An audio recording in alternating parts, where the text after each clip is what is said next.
Israel ini senjatanya paling canggih. Karena anak emas Amerika. Ini bisa dilawan. Dan ini orang-orang Palestina tidak dibantu oleh saudaranya. Karena negara-negara Teluk, negara-negara Arab takut pada Israel, takut pada Amerika. Gak dibantu, tapi oleh Allah diberi kekuatan luar biasa.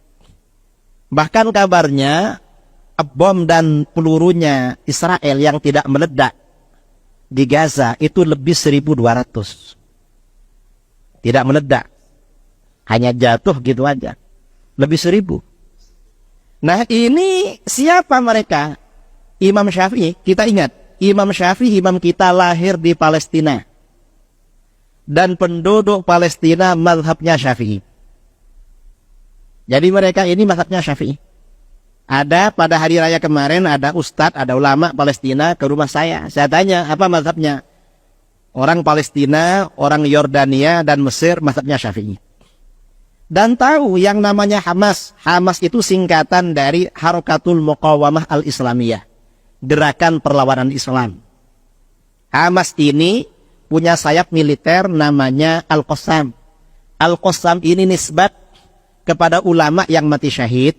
Syekh Izzuddin Al-Qassam. Beliau syahid tahun 1933. Al-Qassam ini seorang ulama bermadhab Syafi'i. Akidahnya Asy'ari, Ahlus Sunnah wal Jamaah, dan beliau mursyid Thariqat Syadzaliyah. Jadi mereka ini Ahlus Sunnah wal Jamaah. Kita yang ada di Indonesia, alhamdulillah bersyukur pada Allah, mazhabnya secara fikih sama dengan orang Palestina. Akidahnya sama dengan mereka, dan kita ini juga pecinta thariqah, pecinta ilmu tasawuf.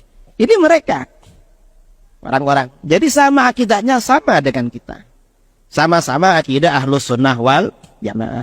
Dan ini disabdakan oleh Rasulullah SAW ketika Palestina masih di bawah genggaman Romawi, dikuasai Romawi, Kristen dulu. Palestina ini baru ditaklukkan oleh umat Islam itu pada masa khalifah yang kedua, Sayyidina Umar bin Al-Khattab. Rasulullah sudah bersabda, nanti ada kelompok pembela kebenaran. Ya ini orang-orang Masjidil Aqsa dan orang-orang yang ada di sekitarnya. Termasuk penduduk Gaza. Dan Imam Syafi'i ya lahirnya di Palestina. Ini akidah Ahlus Sunnah wal Jamaah. Ajaran Ahlus Sunnah wal Jamaah. Dan akidah Ahlus Sunnah wal Jamaah ini, akidah Ahlus Sunnah wal Jamaah ini akidahnya kaum pemenang. Umat Islam ini kalau ingin menang, maka akidahnya harus Ahlus Sunnah wal Jamaah. Mengapa? Karena akidahnya kelompok pemenang itu akidah Ahlus Sunnah wal Jamaah. Palestina ini tidak hanya sekarang dikuasai asing. Pernah dikuasai orang Nasara dari Eropa, Inggris dan sekitarnya dan sekutunya. Itu lama. Dan ini baru kemudian tentara Nasara, pasukan salib, berhasil diusir dari Palestina oleh sultan yang terkenal, namanya yang disebut dengan pahlawan perang salib, Sultan Salahuddin Al-Ayyubi. Dan Sultan Salahuddin Al-Ayyubi ini mazhabnya Asy'ari, sama dengan kita. Beliau muridnya Imam Muhammad bin Al-Muwaffaq Al-Khabushani. Imam Al-Khabushani muridnya Muhammad bin Yahya. Imam Muhammad bin Yahya muridnya Al-Imam Hujjatul Islam Abu Hamid Al-Ghazali.